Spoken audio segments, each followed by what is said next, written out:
ini adalah kekhawatiran. Khawatir kenapa? Karena posisi PDI Perjuangan di Jawa Tengah sedang mengalami diterobos atau dirembesi oleh Gibran karena ia masih bekerja.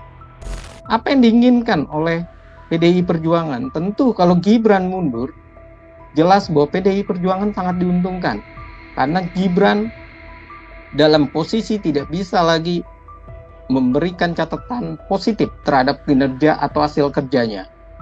PDI Perjuangan itu harus mengakui kalau Menko Polhukam mundur itu merugikan Ganjar Pranowo karena kinerja Mahfud itu yang terbaik. Tribunnews on Focus, Tribuners kembali menjumpai Anda hari ini. Kembali bersama dengan saya, Mila Irda. Bersama dengan pengamat politik dari Citra Institute, ada Bang Efriza dalam sambungan Zoom bersama dengan saya. Bang Efriza, selamat malam. Terima kasih banyak sudah bergabung. Selamat malam, Mbak Nila, dan terima kasih untuk Tribun News yang sudah mengundang saya kembali. Tribuners, kinerja Wali Kota Surakarta ini yang juga merupakan calon Wakil Presiden nomor 2, Gibran Rakabuming Raka ini menjadi sorotan. Bahkan fraksi PDI Perjuangan di Surakarta ini meminta Gibran untuk mundur dari jabatannya sebagai Wali Kota Surakarta, yang mana putra sulung Presiden Jokowi ini dinilai tidak begitu optimal dalam menjalankan tugasnya sebagai wali kota, salah satunya karena dianggap terlalu banyak mengambil cuti untuk masa kampanye ini.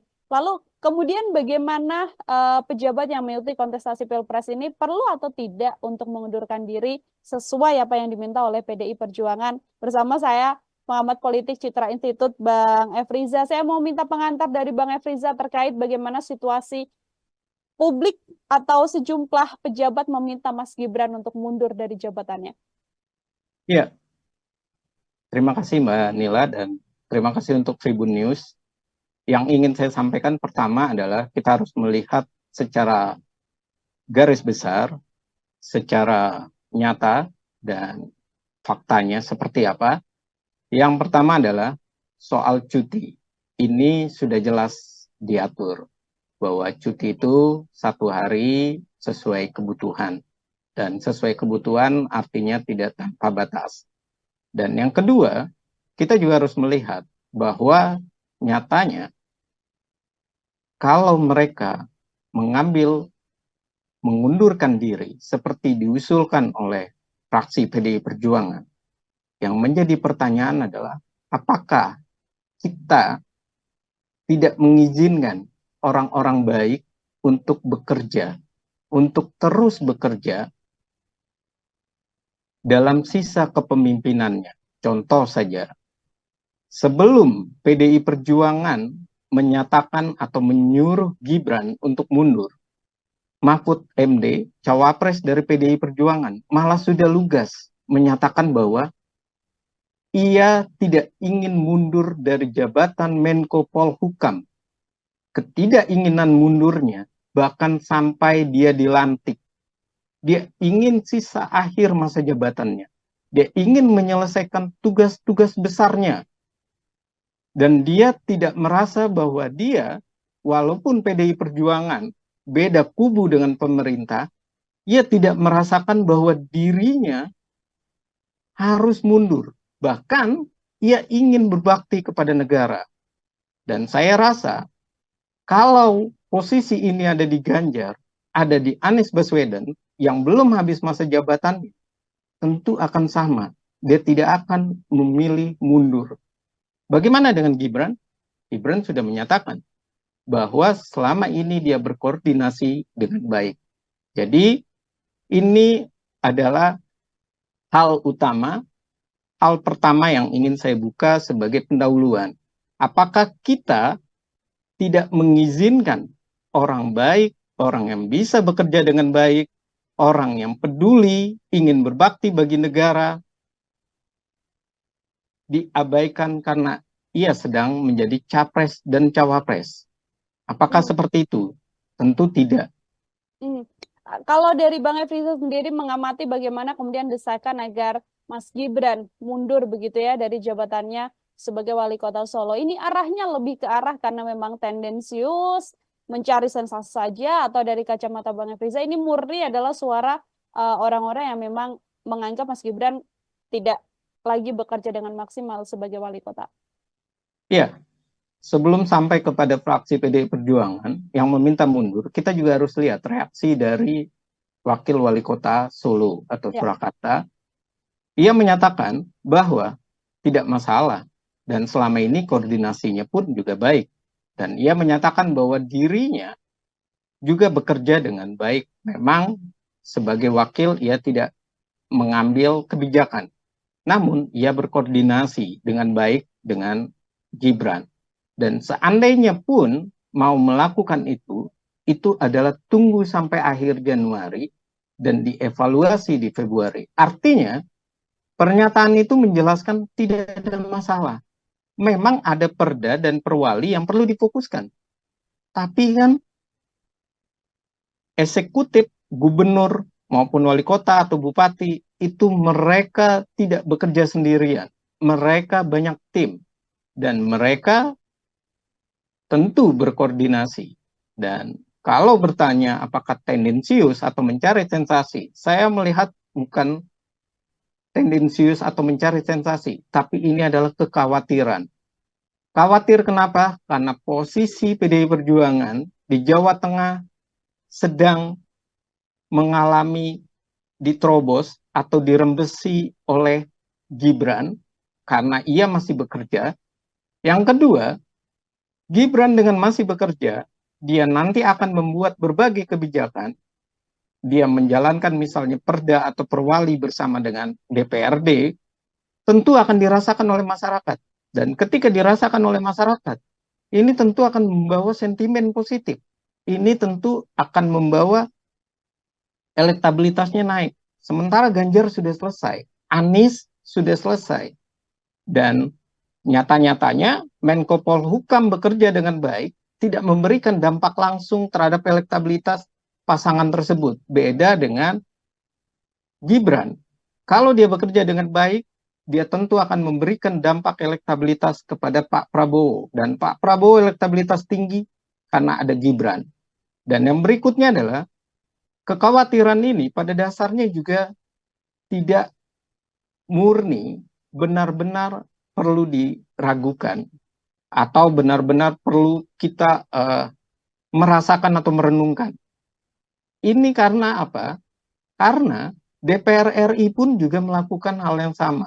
Mereka dalam posisi sibuk dengan kampanye, sibuk dengan fokus kepada pemilihan umum untuk terpilih. Jadi tentu itu tadi saya katakan ini tidak dalam posisi untuk diragukan. Mereka sibuk, tapi kita bisa menerima hal tersebut. Dan kita kemarin juga dikritisi bagaimana mereka sibuk dan mengabaikan kinerja atau kerja.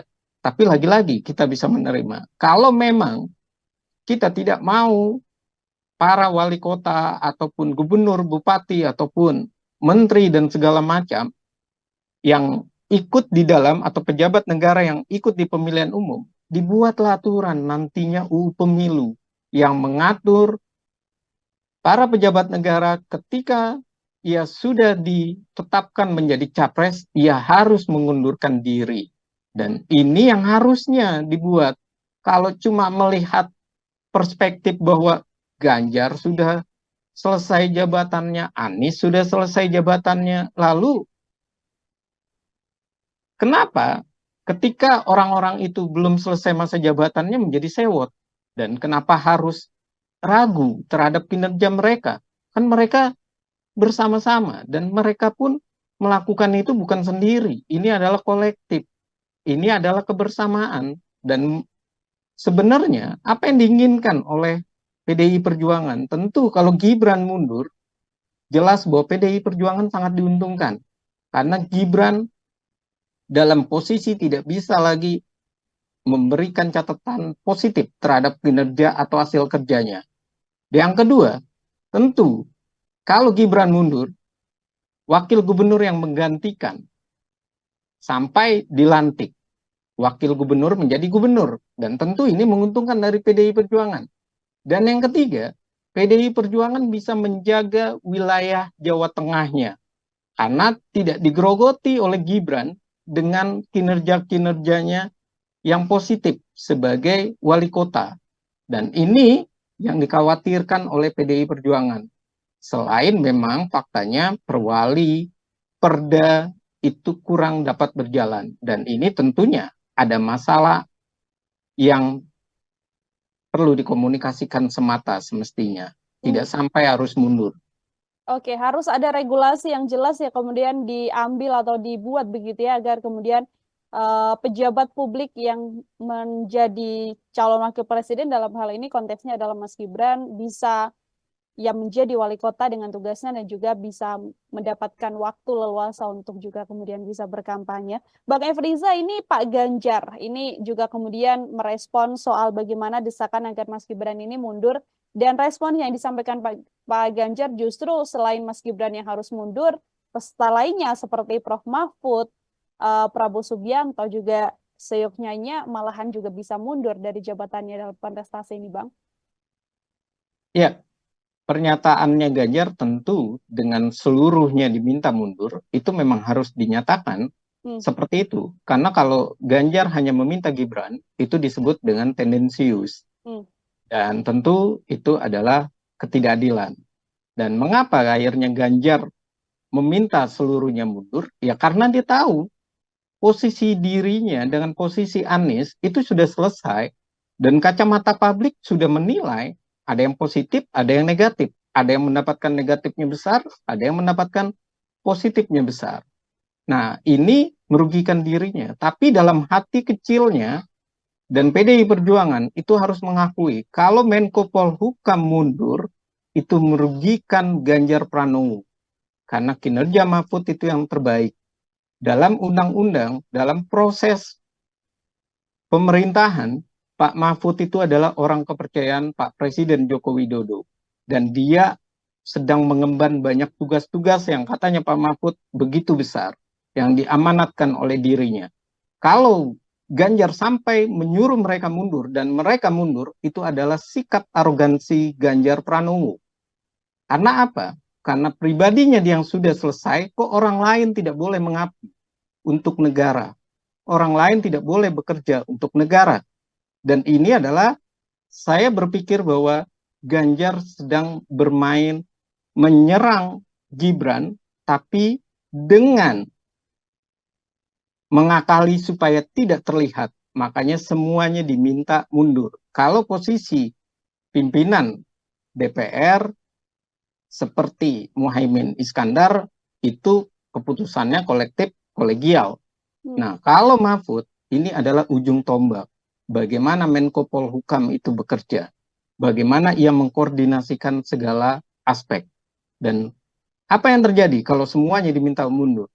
Ganjar mengabaikan suara hatinya Pak Mahfud MD. Yang dia bilang, andai pun ia terpilih, ia ingin selesai masa jabatannya. Ia ingin pemerintahan ini berjalan dengan baik. Kalau Ganjar sampai melakukan hal tersebut, meminta dan terus mengekspos, itu artinya Ganjar juga merecoki pemerintahan PDI Perjuangan. Semestinya pemerintahan PDI Perjuangan, karena kadernya Pak Jokowi yang dipilih oleh PDI Perjuangan, yang didorong oleh PDI Perjuangan, itu bisa mendapatkan kepuasan masyarakat yang lebih tinggi jika Mahfud MD bekerja dengan baik. Dan ini adalah, saya rasa adalah emosional Ganjar karena elektabilitasnya sedang turun atau jeblok dan PDI Perjuangan sedang banyak teriak-teriak. Oke, ini sisi emosional dari seorang Ganjar Pranowo melihat elektabilitas yang kemudian bukannya bertambah namun justru turun di momen kurang dari 1 bulan menuju kontestasi Pilpres 2024. Tadi Bang Efriza sempat menyinggung bagaimana kemudian Jawa Tengah ini kan sampai saat ini masih menjadi basis besar dari PDIP. Suaranya yang terbanyak adalah memang untuk mendukung pasangan Ganjar dan juga Mahfud MD. Dengan kekhawatiran dari PDIP ini dan juga kekhawatiran dari Pak Ganjar sendiri, artinya kalau dari kacamata Bang Efriza, besar juga kemungkinan bahwa suara di Jawa Tengah, khususnya di Solo Raya lah bisa saya katakan, ini bisa diraup lebih banyak lagi oleh pasangan 02, Prabowo Gibran, dengan kondisi Mas Gibran masih menjabat sebagai wali kota. Ya, ini sudah jelas bahwa dengan Gibran masih bertahan, Solo itu sangat susah untuk dikuasai penuh oleh PDI Perjuangan. Dan tentu sekitarnya Jawa Tengah itu memang menjadi catatan, menjadi sebuah prioritas bagi Gibran. Karena Gibran tentunya dia merasa tidak diapresiasi oleh PDI Perjuangan, dia merasa bahwa dia sudah berintrik dengan PDI Perjuangan, berkonflik dengan PDI Perjuangan, itu adalah harga mati. Bagi Gibran, setidak-tidaknya di atas 10% ia bisa merebut suara dari PDI Perjuangan. Dan ini adalah kuncinya. Makanya Gibran begitu bilang awal-awal ketika ia dicalonkan, ia fokus untuk Jawa Tengah. Ia ingin membuktikan bahwa Jawa Tengah adalah bisa diterobos oleh Gibran. Walaupun dibilang oleh Bambang Pacul bahwa dia akan menggunakan pola format Liga Italia dengan cara Grendel. Tapi nyatanya kita melihat Gibran bisa tembus di wilayah sana. Walaupun di sana masih basisnya PDI Perjuangan. Di sini ini adalah suatu fakta nyata bahwa Gibran memang memprioritaskan Jawa Tengah dan Ganjar pun dalam kekhawatiran yang tinggi. Karena apa? Ternyata Jawa Tengah kalau masih ada Gibran, masih bekerja, dia bisa membuat perda perwali seperti yang dimintakan oleh fraksi PDI Perjuangan, dia bisa fokus dalam masa-masa cutinya, ia bisa mengambil waktu tidak cuti untuk bekerja dengan baik, bisa jadi ini malah menjadi catatan baru bahwa emosi PDI Perjuangan menyuruh Gibran mundur membawa poin positif bagi Gibran karena ia bisa bekerja, ia bisa tahu apa yang diinginkan oleh PDI Perjuangan, kebijakan apa yang diharapkan. Kalau itu dilakukan dan ditetapkan oleh fraksi PDI Perjuangan, legislatif maupun kalau perda, perwali itu dijalankan juga dan kemudian disetujui, diterapkan, dan ternyata membuat kepuasan kepada masyarakat, itu malah suatu langkah yang saya rasa kritik itu malah menjadi hal yang terbaik bagi Gibran. Dan Gibran pantas mengucapkan terima kasih kepada PDI Perjuangan karena ia masih peduli dalam kritiknya. Oke, baik. Bang Efriza, terakhir dari saya, ini masih menyoal bagaimana kemudian kandang banteng Jawa Tengah dan juga Solo bisa saya sampaikan. Ini memang di momen-momen Januari dari 02 Prabowo Gibran juga mengatakan fokus untuk kemudian melakukan kampanye di wilayah Jawa Tengah. Dalam kondisi Mas Gibran sekarang masih menjadi wali kota. Dan beberapa kali kalau kita amati dalam kampanye-kampanyenya juga paslon 03, Pak Ganjar dan juga Prof. Mahfud ini kerap sekali untuk kemudian mendatangi Jawa Tengah. Ada tidak upaya yang kemudian masih bisa dilakukan Pak Ganjar untuk menjaga suara di Jawa Tengah, atau bagaimana kemudian Mas Gibran ini bisa besar peluangnya untuk mendapatkan suara di Jawa Tengah? Ya, yang pertama yang harus dilakukan oleh PDI Perjuangan adalah memang harus mereka mendatangi basis banteng, menjaga basis banteng, menguatkan dari loyalitas, soliditas, maupun memacu semangat para kadernya. Dan yang kedua, Ganjar harus menunjukkan kepada masyarakat Jawa Tengah bahwa ia memang sudah bekerja dengan baik di Jawa Tengah. Karena saat ini ia sudah menyatakan bahwa ia bekerja dengan baik, tapi catatan dari Ganjar pun menyatakan bahwa ia gagal memimpin Jawa Tengah. Kita bisa browsing di Google, kita bisa lihat pernyataannya Ganjar. Artinya Ganjar tidak bisa mengklaim, tapi Ganjar harus menunjukkan itu di Jawa Tengah. Apa yang sudah dilakukan di Jawa Tengah. Dan tentu berikutnya adalah Ganjar juga harus memicu semangat dari partai.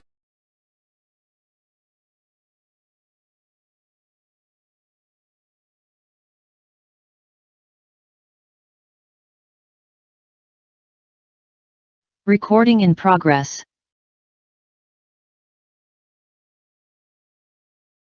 Yang sudah mulai kehilangan semangat dan Ganjar harus melakukan itu.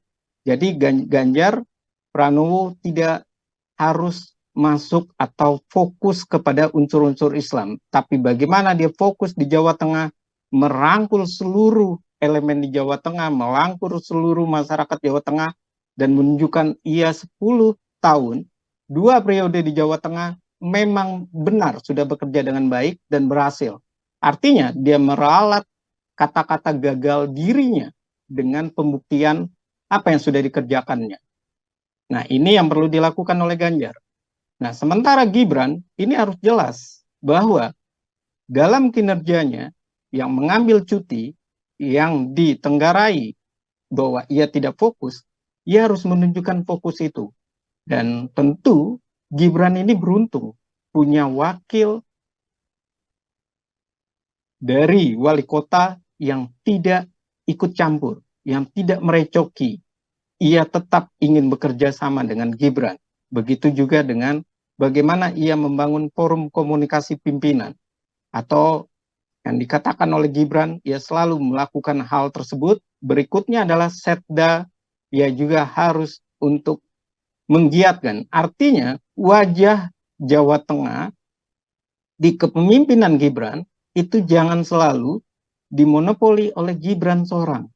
Harus ada orang-orang lain yang dimunculkan oleh Gibran untuk menunjukkan apa yang sudah dikerjakan, apa yang akan dilakukannya, dan bagaimana kecemasan, kekhawatiran dari fraksi PDI Perjuangan dijawab dengan cara kinerja dari timnya yang fokus, yang cepat menyelesaikan, sehingga catatan 31 Januari ya bisa menunjukkan perda yang sudah dihasilkan dalam tempo yang cepat ada berapa, perwali yang sudah dihasilkan dalam tempo yang cepat ada berapa, dan ia membuktikan cutinya tidak mempengaruhi pemilihan, hasil pemilihan ataupun legitimasi dari masyarakat di Solo terhadap dirinya. Artinya ia bekerja baik, dan ini yang pantas semestinya kita dorong. Seluruh orang yang ikut dalam capres maupun cawapres, tentunya ada Pak Prabowo,